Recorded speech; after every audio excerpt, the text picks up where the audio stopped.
Shalom, shalom, bien-aimé dans le Seigneur, c'est votre bien-aimé, le frère Kale Kabasele Badimou, en direct de l'église La Grâce de Dieu Paris France. Nous sommes une église locale située dans la ville de Trappes, en Île-de-France, dans le département du 78. Nos horaires de culte, c'est de 10h à 12h chaque dimanche au 12 square Gérard Philippe à Trappes. Bien-aimé, que Dieu soit glorifié. Que Dieu soit magnifié, le Père de notre Seigneur Jésus-Christ. Je le bénis encore parce qu'il nous a renouvelé le souffle de vie ce matin. Il nous a encore donné la force, il nous a encore donné la bonne santé. Et il a permis à ce que nous soyons utilisés afin que la parole de Christ soit annoncée, afin que la bonne nouvelle soit proclamée. Mais avant toute chose, j'aimerais qu'on puisse commencer par prier, rendre entre les mains du Saint-Esprit cet instant puissant et merveilleux, afin que le Saint-Esprit puisse se manifester dans la parole de Dieu. Prions tous au nom de notre Seigneur Jésus-Christ. Père Tout-Puissant, Père éternel, je te rends grâce encore pour le souffle de vie. Le Dieu d'Abraham, le Dieu d'Isaac, le Dieu de Jacob, le Dieu et le Père de notre Seigneur Jésus-Christ, nous te disons merci, car tu nous as encore donné la force de nous présenter devant ce peuple, afin que nous puissions, Père, parler de la part de notre Seigneur Jésus-Christ. Que ton Esprit Saint puisse me conduire, que ton Esprit Saint puisse m'utiliser comme un simple instrument, afin que la parole de Christ soit proclamée, afin que le nom de notre Seigneur Jésus-Christ soit glorifié partout où elle sera proclamée. Père, que le Saint-Esprit puisse convaincre ceux qui écouteront ce message, que la gloire revienne à notre Seigneur Jésus-Christ. Père, nous te disons merci pour cet instant de nous avoir réunis encore autour de ta parole. J'ai ainsi prié au nom de Jésus-Christ. Amen, amen, amen, amen. Bien-aimés dans le Seigneur, nous continuons encore notre enseignement sur la résurrection des morts. Parce que nous parlons toujours de l'œuvre de la rédemption. Et dans l'œuvre de la rédemption, il y a un sous-thème qui est la résurrection des morts. Il y a beaucoup de choses que les gens ont compris. Il y a beaucoup de choses que les gens ont saisies. Que la foi ne se limite pas seulement à accepter Jésus-Christ comme Seigneur et Sauveur, de devenir chrétien, de devenir enfant de Dieu. Mais la foi, la base de la foi, la base, c'est-à-dire que le fondement de la foi, c'est la résurrection des morts. Alléluia. C'est la résurrection des morts. Parce que l'apôtre Paul nous dit, ceci dans 1 Corinthiens chapitre 15, que sans la résurrection des morts, notre foi est vaine. Nous croyons en rien. Nous sommes devenus enfants de Dieu pour rien. Nous marchons dans la sainteté pour rien. Nous marchons dans la crainte de Dieu, dans l'obéissance à sa parole, pour rien. C'est-à-dire que le but final d'un enfant de Dieu, le but final de la sainteté, le but final de la crainte de Dieu, de l'obéissance à la parole de Dieu, c'est la résurrection des morts. Alléluia. Même Jésus-Christ lui-même a marché dans la sanctification, a marché en faisant la volonté du Père, dans le but d'être ressuscité le 3e jour. Alléluia. L'objectif, ce n'était pas que Christ fasse des miracles, que Christ ressuscite Lazare, que Christ ressuscite le fils de la veuve de Naïm, parce qu'après, eux aussi sont morts. Mais l'objectif principal, c'était que les gens puissent voir que la résurrection de mort est vraie. Parce qu'il y avait une discussion, il y avait une problématique très très importante au niveau des prophètes, au niveau des Sadducéens, au niveau des scribes, au niveau des souverains sacrificateurs. Et il y avait une division incroyable qui se manifestait à chaque fois qu'on parlait de la résurrection des morts. Alléluia. Et Jésus-Christ est venu manifester la résurrection des morts. Et Jésus-Christ est venu manifester que Dieu peut ressusciter les morts. Alléluia. Mais aujourd'hui, nous parlons du sous-thème de l'incarnation. Nous parlons du sous-thème de l'incarnation. Pourquoi est-ce que le dimanche passé, j'ai séparé l'incarnation de la réincarnation, du purgatoire, des vierges dans le ciel? Parce que l'incarnation est un sujet très profond. Et l'incarnation fait à ce que tu puisses croire en la résurrection ou tu ne puisses pas croire en la résurrection. Parce que beaucoup de gens se posent la question. Beaucoup de gens disent que Jésus-Christ est 100% Dieu, 100% homme. C'est ça qu'ils appellent l'incarnation. Dieu s'est incarné dans un homme. Mais posons-nous la question. Est-ce vrai ou est-ce faux? Est-ce que l'incarnation est dans les Écritures ou l'incarnation n'est pas dans les Écritures? Comme le dimanche passé, je vous avais dit, le mot purgatoire dans la Bible n'est pas mentionné. Le mot purgatoire dans la Bible n'est pas mentionné. Et ni Jésus-Christ, ni les apôtres ont parlé du purgatoire. Et aujourd'hui aussi, je viens vous informer aussi que le mot incarnation n'existe pas, n'est pas mentionné dans la Bible. Ni Jésus-Christ, ni les apôtres nous ont parlé d'une quelconque incarnation. Mais le seul souci est quoi? C'est que comment est-ce que Jésus-Christ, Dieu Tout-Puissant, le Père, le Fils, les apôtres, même le Saint-Esprit, n'a pas parlé de l'incarnation? Mais comment se fait-il que les gens aujourd'hui parlent de l'incarnation de Dieu? Pourquoi est-ce qu'aujourd'hui dans les églises, vous entendez le mot incarnation? Pourquoi vous entendez le mot purgatoire? Pourquoi vous entendez le mot réincarnation? Pourquoi?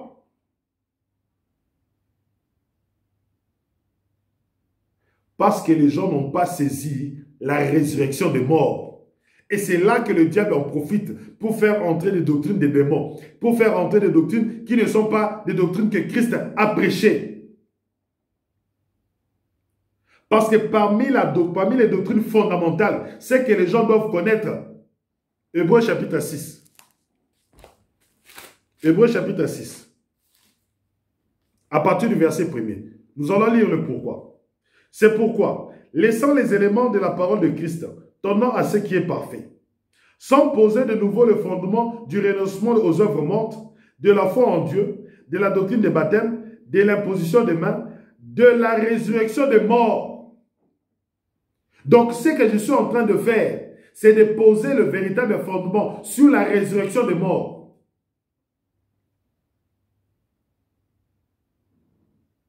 Parce que celui qui comprend la résurrection des morts, toutes les fausses doctrines sur l'incarnation, la réincarnation, le purgatoire, les anges dans le ciel, les femmes, les vierges dans le ciel, toutes ces doctrines-là tombent.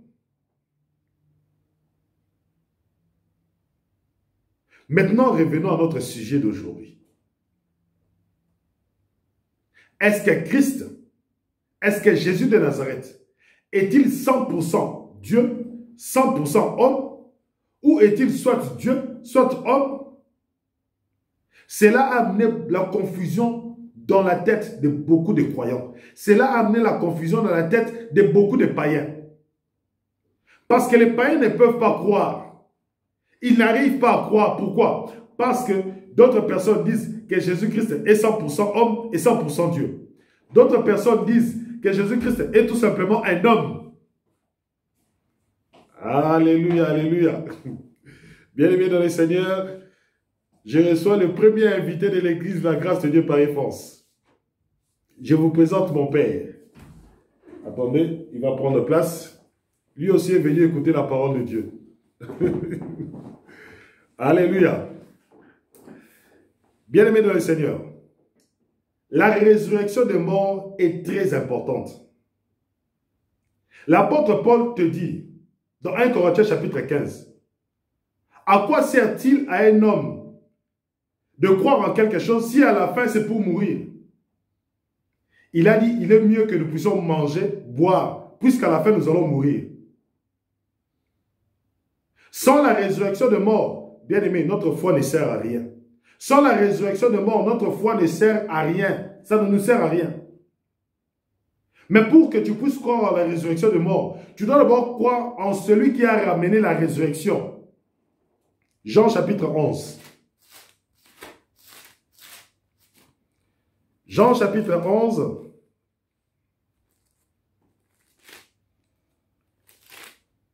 À partir du verset 24. Je sais, lui répondit Marthe, qu'il ressuscitera à la résurrection, au dernier jour. Jésus lui dit, je suis la résurrection et la vie. Jésus-Christ dit à Marthe, avant de ressusciter Lazare, qu'il est la résurrection, qu'il est la vie. C'est-à-dire que Jésus-Christ a le pouvoir de ressusciter les morts et Jésus-Christ a le pouvoir de donner la vie. Mais maintenant, dans la doctrine de la parole de Dieu, qui est Jésus-Christ?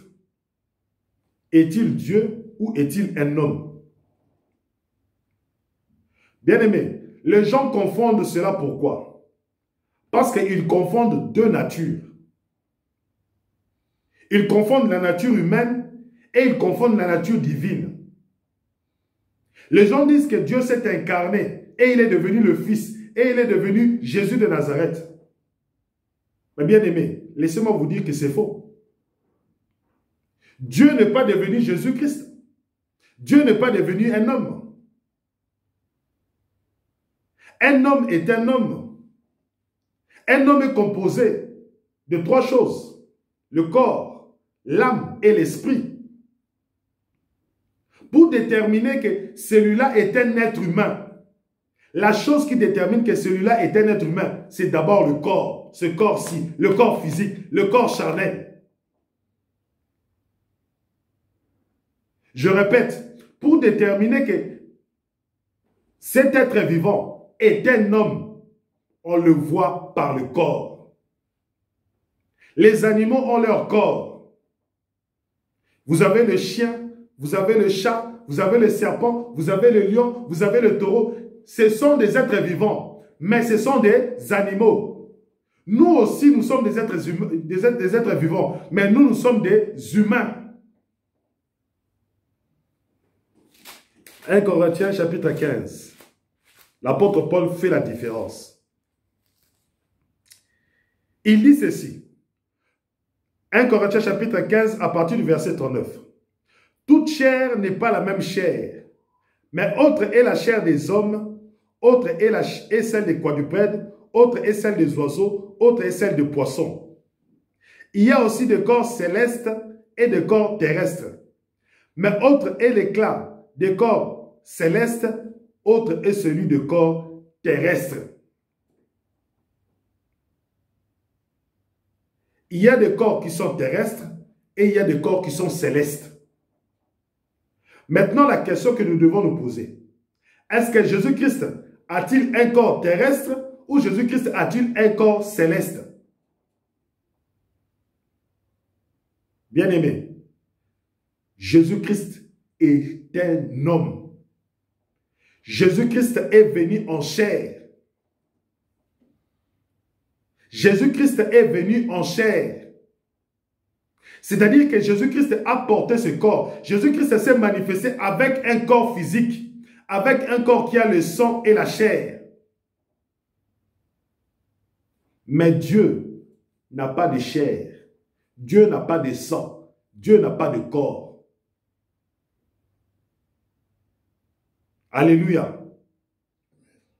Dieu n'a pas de chair. Dieu n'a pas de sang. Dieu n'a pas de corps. Dieu est invisible. Dieu est un esprit. On ne le voit pas. Mais Jésus-Christ qui est venu sur la terre, on l'a vu. On l'a touché. Lorsque vous regardez les apôtres, il y avait un apôtre qui était sur le sein, sur le torse de Jésus-Christ. Jésus-Christ a mangé. Jésus-Christ a bu. Jésus-Christ, on l'a lavé les pieds. Ceux qui étaient en face de Jésus-Christ voyaient un homme. Mais c'est par quel moyen, c'est par quelle idée, c'est par quelle pensée qu'aujourd'hui, vous pouvez dire que Jésus-Christ est 100% Dieu et 100% homme. C'est deux natures différentes. C'est deux natures qui sont différentes. Soit il est 100% Dieu, soit il est 100% homme. Mais s'il est Dieu, si vous vous dites qu'il est Dieu, mais la parole nous dit qui est mort à la croix. La parole de Dieu nous détermine qui est mort à la croix. 1 Corinthiens chapitre 15, à partir du premier verset. Je vous rappelle, frères, l'évangile que je vous ai annoncé, que vous avez reçu, dans lequel vous avez persévéré et par lequel vous êtes sauvés. L'évangile que Paul proclame, c'est l'évangile par lequel il a sauvé les gens de Corinthe. Il dit ceci: si vous le retenez tel que je vous l'ai annoncé, autrement, vous aurez cru en vain. Je vous ai annoncé avant tout, comme je l'ai aussi reçu, que Christ est mort pour nos péchés. Ce n'est pas Dieu qui est mort pour tes péchés, c'est Christ qui est mort pour tes péchés. Alléluia. Bien-aimé, c'est lui qui est mort pour toi et pour moi, pour nos péchés. Ce n'est pas Dieu, c'est Christ qui est mort pour nos péchés. La première des choses que vous devez comprendre, c'est ça. La première des choses que vous devez saisir, c'est ça, que Christ est venu et il est mort pour nos péchés. Or, comme il est mort pour nos péchés, c'est un être humain qui est limité dans le temps.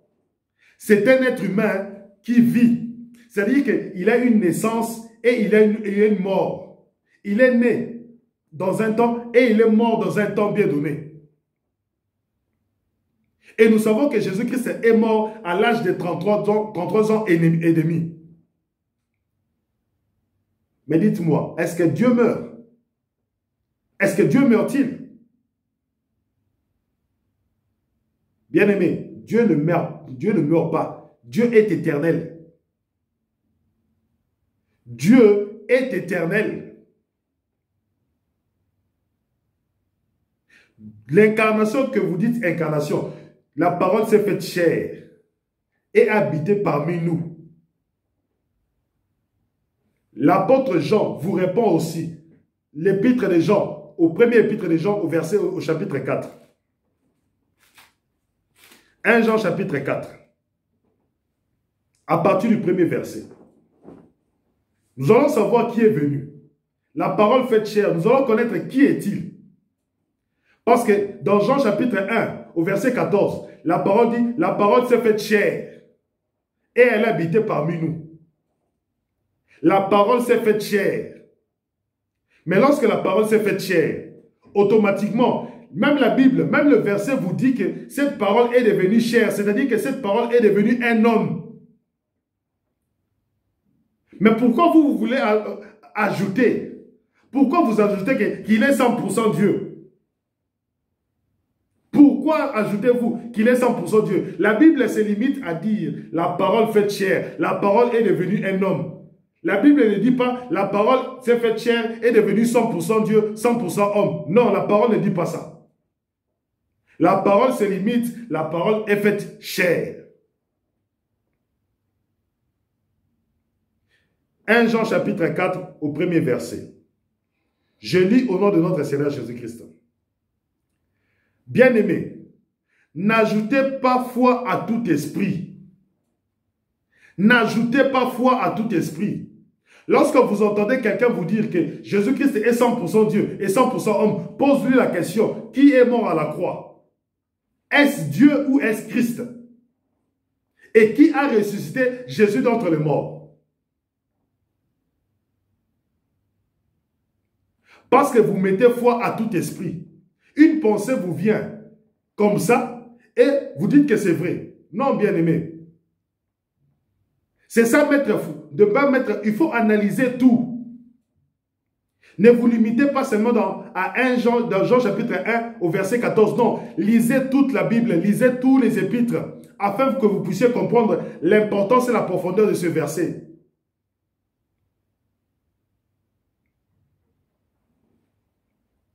Mais éprouvez les esprits.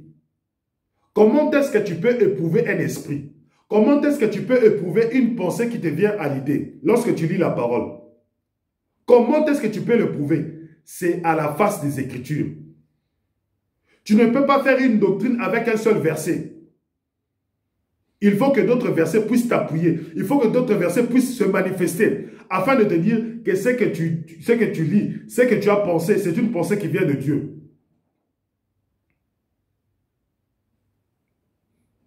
Pour savoir s'ils sont de Dieu. Car plusieurs faux prophètes sont venus dans le monde. Reconnaissez à ceci l'Esprit de Dieu. Tout esprit qui confesse Jésus-Christ venu en chair est de Dieu.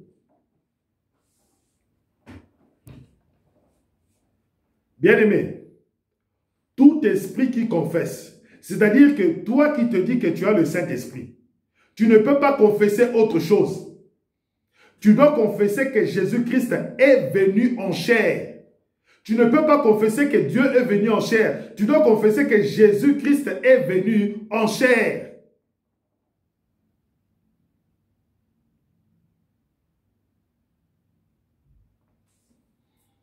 Jean chapitre 3, au verset 16, dit ceci.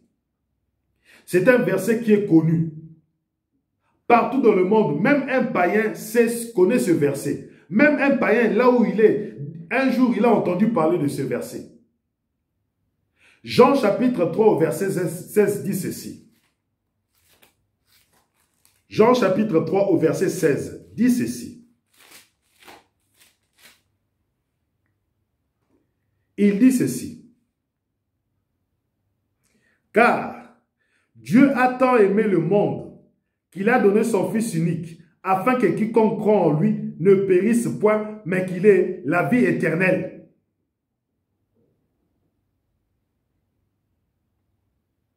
Dieu a tant aimé le monde qu'il a donné son Fils unique. Celui qui est mort à la croix, c'est le Christ. Celui qui est mort à la croix, c'est le Fils de Dieu. Celui qui est mort, c'est lui. Dieu n'est pas mort à la croix. Jésus de Nazareth n'est pas 100% Dieu, n'est pas 100% homme. Non, celui qui est mort à la croix est 100% homme. Dieu ne meurt jamais. La résurrection dont on parle, la résurrection de mort, c'est qui meurt? N'est-ce pas les hommes? N'est-ce pas les hommes qui meurent? N'est-ce pas que vous enterrez les hommes? Moi, j'ai le Saint-Esprit. Je peux mourir aujourd'hui. Vous enterrerez un corps. Et ce qui ressuscitera sera aussi un corps. Alléluia. Amen. Les gens ne veulent pas admettre que Jésus-Christ est venu en chair. Les gens ne veulent pas admettre que le Christ est venu en tant qu'homme. Romains chapitre 5. Pour que vous puissiez comprendre un peu ce qui se passe. Romains chapitre 5. À partir du verset 12.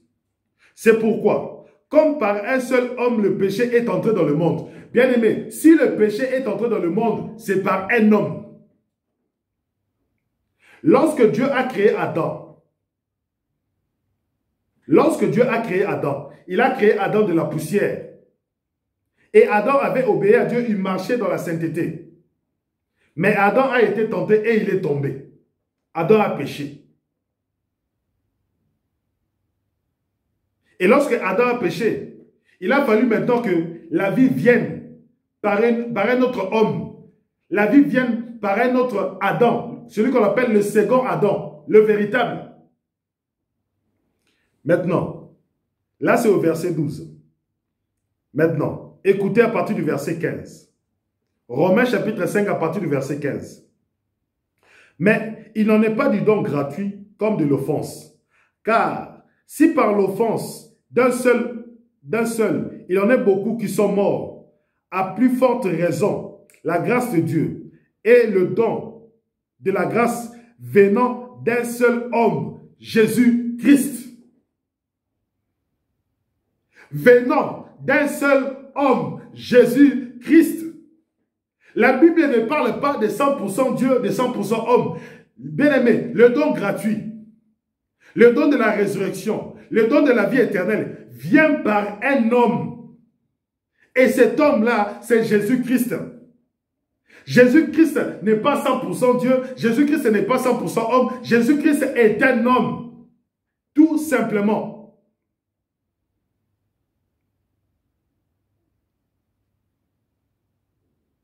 La Bible est claire. La vie éternelle est venue par un homme. La résurrection de mort est venue par un homme. Maintenant, la question que nous devons nous poser. Si Jésus-Christ est 100% Dieu, si Jésus-Christ est 100% homme, Jésus-Christ est à la fois le Père, le Fils et le Saint-Esprit. Bien-aimé, qui a ressuscité Jésus-Christ d'entre les morts? Si Jésus-Christ est 100% Dieu, si Jésus-Christ est 100% le Père, si Jésus-Christ est 100% le Fils, Jésus-Christ est 100% le Saint-Esprit, dites-moi, qui a ressuscité Jésus-Christ d'entre les morts? Puisque Dieu ne meurt pas, puisque Dieu a la vie éternelle, puisque Dieu vit éternellement, il n'a pas de commencement, il n'a pas de fin. Jésus-Christ est né, est sorti du ventre de Marie. Il a un commencement. Jésus-Christ est mort. Il a une fin. La vie sur la terre de Jésus-Christ avait un commencement et il avait une fin. Pour que Christ ait la vie éternelle, il a fallu qu'il ressuscite d'entre les morts. Dieu dit que sur cette terre, la vie de l'homme est de 120 ans. Il a bien placé les bornes. Il est clair, tout être humain sur cette terre, la vie est de 0 à 120 ans. Comme Jésus-Christ est un homme, donc sa vie sur cette terre ne pouvait pas sortir de ses principes. Il devait naître et il devait mourir. Il devait naître de Marie et il devait mourir à la croix. Mais avec un objectif, c'était pour mourir pour nos péchés.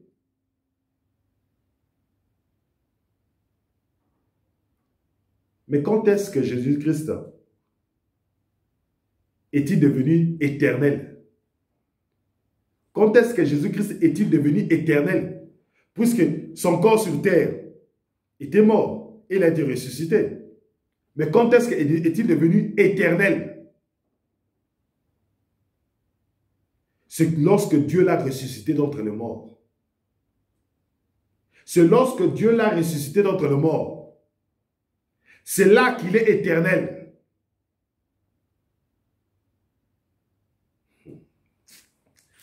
Hébreux chapitre 2, à partir du verset 6. Hébreux chapitre 2, à partir du verset 6. Je lis au nom de notre Seigneur Jésus-Christ. Or, quelqu'un a rendu quelque part ce témoignage. Qu'est-ce que l'homme pour que tu te souviennes de lui? Ou le Fils de l'homme pour que tu prennes soin de lui? Tu l'as abaissé pour un peu de temps au-dessus des anges. Tu l'as couronné de gloire et d'honneur. Tu as mis toutes choses sous ses pieds. En effet, en lui soumettant toutes choses, Dieu n'a rien laissé qui ne lui est soumis. Cependant, nous ne voyons pas encore maintenant que toutes choses lui sont soumises. Mais celui qui a été abaissé pour un peu de temps au-dessus des anges, Jésus. Jésus.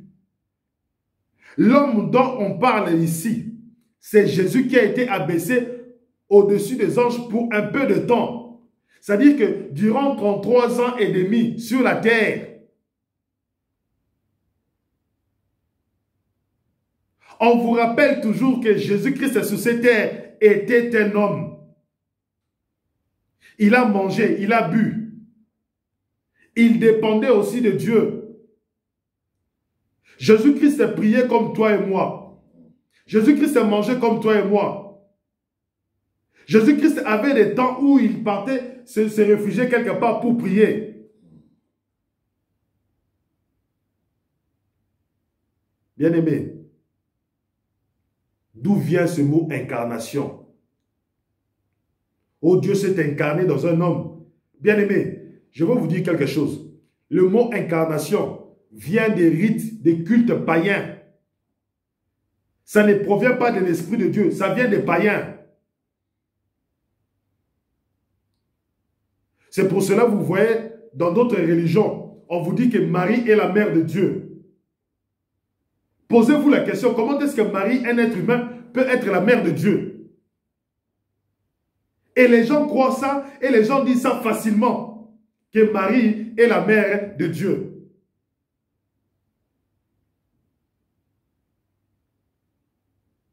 Bien-aimé, Marie n'est pas la mère de Dieu. Marie est la mère du Fils de Dieu. Alléluia.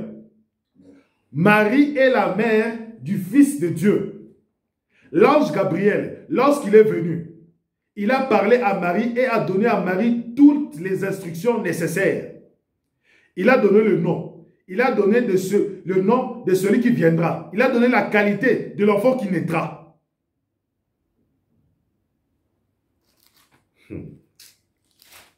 Luc chapitre 2.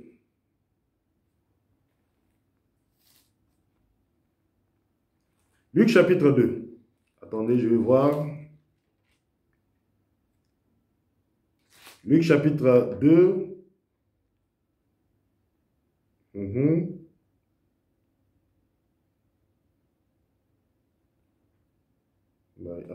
Je pense que c'est Luc chapitre 1.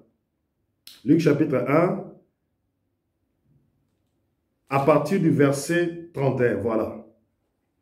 Luc chapitre 1, non, à partir du verset 26.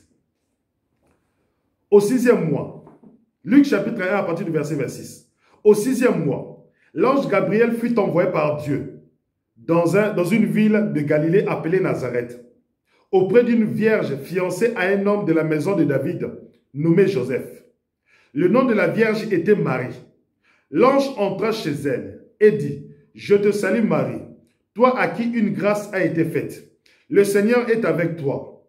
Troublée par cette parole, Marie se demandait ce que pouvait signifier une telle salutation. L'ange lui dit: ne crains point, Marie, car tu as trouvé grâce devant Dieu. Et voici, tu deviendras enceinte, et tu enfanteras un fils, et tu lui donneras le nom de Jésus. Il sera grand et sera appelé Fils du Très-Haut.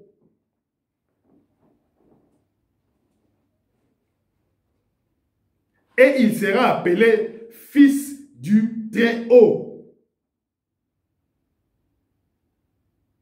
Bien-aimé, c'est par quel moyen, c'est par quelle aventure vous pouvez dire que Marie est la mère de Dieu? L'ange Gabriel envoyé par Dieu. Vous allez me dire que l'ange Gabriel a menti?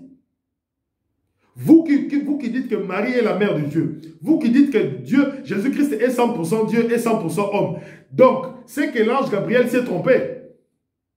C'est que l'ange Gabriel n'a pas dit la vérité. C'est que l'ange Gabriel n'a pas répété les paroles de Dieu, puisqu'il a été envoyé par Dieu. Si vous dites que Jésus-Christ est 100% Dieu, donc Jésus-Christ a envoyé l'ange Gabriel.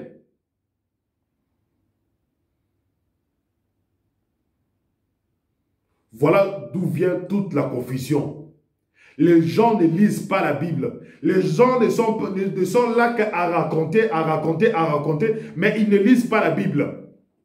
Si Jésus-Christ est 100% Dieu, donc c'est Jésus-Christ qui avait envoyé Gabriel. Mais le même Jésus-Christ qui a envoyé Gabriel lui dit que, moi, lorsque tu seras là-bas, tu diras à Marie que celui-ci s'appellera le Fils du Dieu très haut. Vous ne voyez pas qu'il y a une confusion?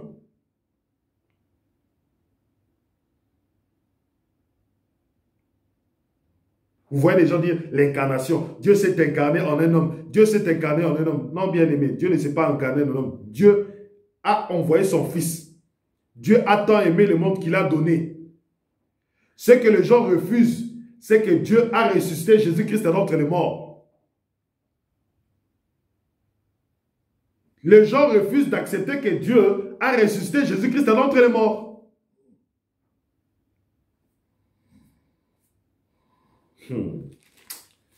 1 Corinthiens chapitre 15. Ce problème ne s'est pas posé seulement aujourd'hui. Ce problème s'est posé il y a cela longtemps. lorsque les apôtres ont commencé à installer les églises, à bâtir les églises.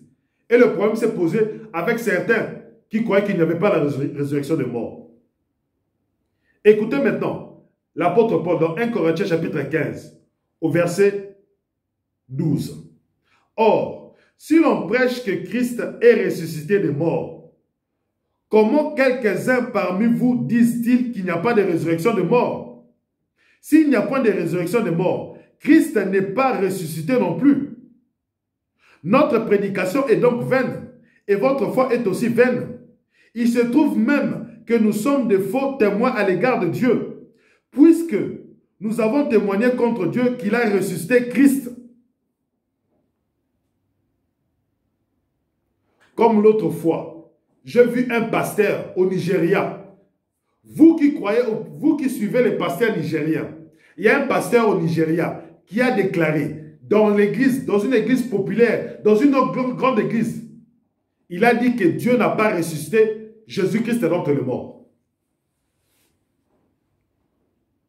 Un pasteur qui est populaire au Nigeria, avec une grande église, 1000, 2000, 3000, 4000 personnes, 5000 personnes. Mais regardez ce qu'il dit. Il dit que Dieu n'a pas ressuscité Jésus-Christ d'entre les morts.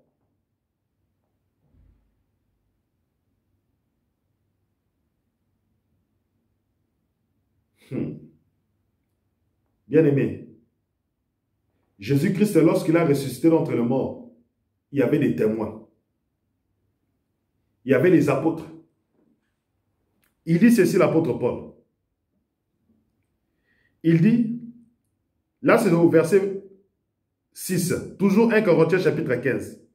Il est apparu à plus de 500 frères à la fois. C'est-à-dire que Jésus-Christ est ressuscité d'entre les morts. Il avait le même visage. Il avait le même visage. Pour que Pierre puisse témoigner que celui-ci c'est Jésus-Christ, il devait voir le visage. Pour que Thomas puisse témoigner que Jésus-Christ est ressuscité d'entre les morts, Thomas devait toucher ses mains et devait toucher ses côtes. Thomas avait insisté. Il a dit, moi je dois toucher les mains de Jésus. Moi, on a crucifié Jésus-Christ. Et lorsqu'on crucifie un homme, on perce ses mains avec des clous. Et Jésus-Christ, on a percé ses côtes.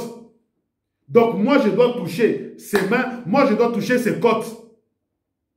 Et Thomas a touché ses mains, Thomas a touché ses côtes. Alors vous allez me dire que Thomas était un faux témoin? Vous allez me dire que Paul est un faux témoin? Vous allez me dire que Pierre, Jean, Jacques, les 12 sont de faux témoins? Vous allez me dire que 500 personnes qui ont vu Jésus-Christ vivant sont de faux témoins? Eux tous attestent une seule chose, que Dieu a ressuscité Jésus-Christ d'entre les morts. Peut-être vous me direz, mes frères, Calais, tu nous parles de la résurrection des morts, mais qu'est-ce que ça a à voir avec notre vie actuelle? Quel impact ça nous apporte? Bien-aimé, l'esprit qui a ressuscité Jésus-Christ d'entre les morts a la capacité de te guérir. Alléluia. Bien-aimé dans le Seigneur, si tu vois des guérisons, si tu vois des miracles, ce n'est pas par un homme. Ce n'est pas par un homme, non. Bien-aimé, c'est par l'esprit qui a ressuscité Jésus-Christ d'entre les morts. Et l'esprit qui a ressuscité Jésus-Christ d'entre les morts peut guérir votre corps mortel. Donc si tu ne crois pas à la résurrection des morts, bien-aimé, automatiquement, bien-aimé, tu ne peux pas avoir la guérison. Puisque celui qui doit t'apporter la guérison, c'est l'esprit. C'est la puissance du Saint-Esprit. Et seule la puissance du Saint-Esprit peut guérir quelqu'un. Seule la puissance du Saint-Esprit peut ressusciter quelqu'un. Seule la puissance du Saint-Esprit peut faire assez qu'un paralytique puisse marcher. C'est par la puissance du Saint-Esprit. Ce n'est pas par un homme. Alléluia. Bien-aimés, nous ne pouvons rien faire de nous-mêmes. C'est le Saint-Esprit qui fait. C'est le Saint-Esprit qui agit. Lorsque quelqu'un prie et que la guérison se manifeste, bien-aimé, c'est l'œuvre du Saint-Esprit. Lorsque nous prions au nom de Jésus-Christ, le Saint-Esprit manifeste la puissance et la puissance guérit la personne. Et la même puissance qui guérit la personne, c'est la puissance qui a ressuscité Jésus-Christ d'entre les morts.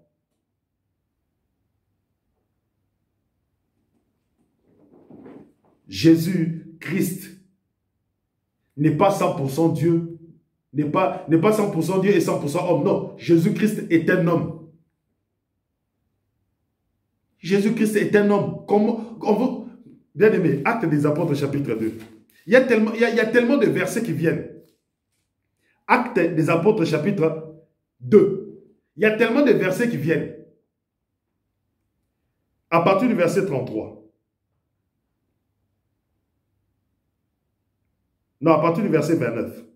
Hommes frères, qu'il me soit permis de vous dire librement au sujet du patriarche David, qu'il est mort, qu'il a été enseveli, et que son sépulcre existe encore aujourd'hui parmi nous. Comme il était prophète, et qu'il savait que Dieu lui avait promis avec serment qu'il ferait naître le Christ de sa postérité selon la chair. Bien-aimé. Qu'il ferait naître Christ de sa postérité selon la chair. Donc que Christ ne devait être qu'un homme. Il ne pouvait être qu'un homme. Pour le faire asseoir sur son trône. C'est la résurrection du Christ qu'il a prévue et annoncée. Le prophète David, le roi David, a prophétisé la résurrection de Christ. Le prophète David a prophétisé la résurrection de Christ. Donc si tu vas chez les prophètes, tous les prophètes te prophétisent la résurrection de Christ. Les prophètes ne te prophétisent pas la résurrection de Dieu. Les prophètes te prophétisent la résurrection de Christ.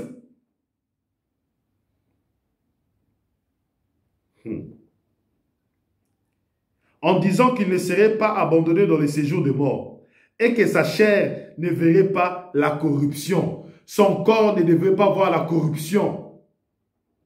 Le corps de Christ n'a pas vu la corruption. Le corps de Christ ne s'est pas décomposé. Le corps de Christ n'est pas devenu comme le corps de Lazare qui sentait déjà mauvais. Non.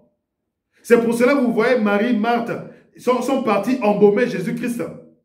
Le jour de la résurrection, Marie, Marthe et les autres sœurs sont partis vouloir amener des aromates, des parfums, afin d'embaumer Jésus-Christ. Parce qu'en embaumant Jésus-Christ, la décomposition allait un peu traîner.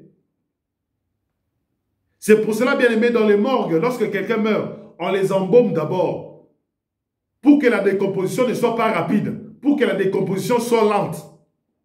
Mais Jésus-Christ, lorsqu'il a été crucifié, il est descendu, on l'a descendu de la croix, et on l'a enterré, et on l'a enseveli. On ne l'avait pas embaumé. C'est pour cela que Marthe et Marie partaient pour embaumer Jésus-Christ.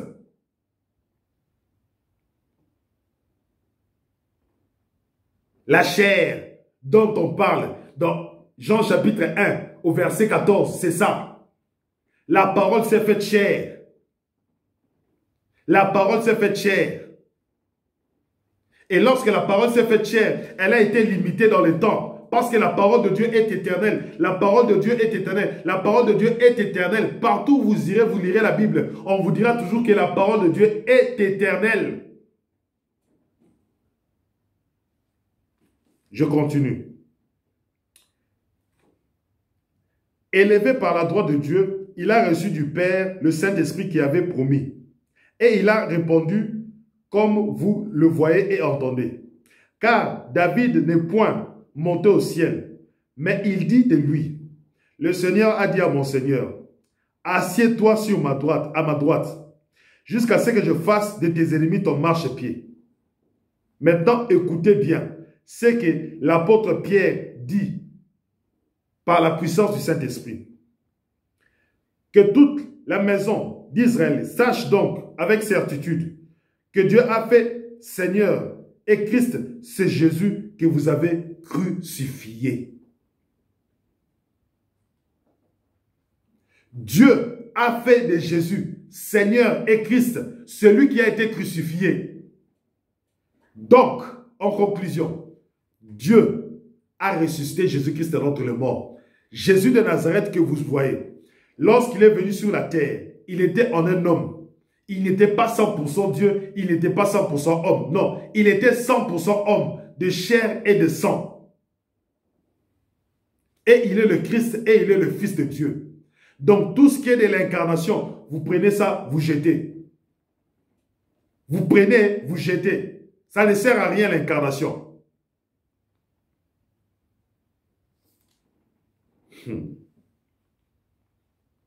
Mais écoutez même dans Actes chapitre 2. Actes chapitre 2, à partir du verset 22. Homme israélite, écoutez ces paroles. Jésus de Nazareth, cet homme à qui Dieu a rendu témoignage. Bien-aimé, cet homme, on précise bien cet homme que Dieu a rendu témoignage. Donc Dieu a rendu témoignage.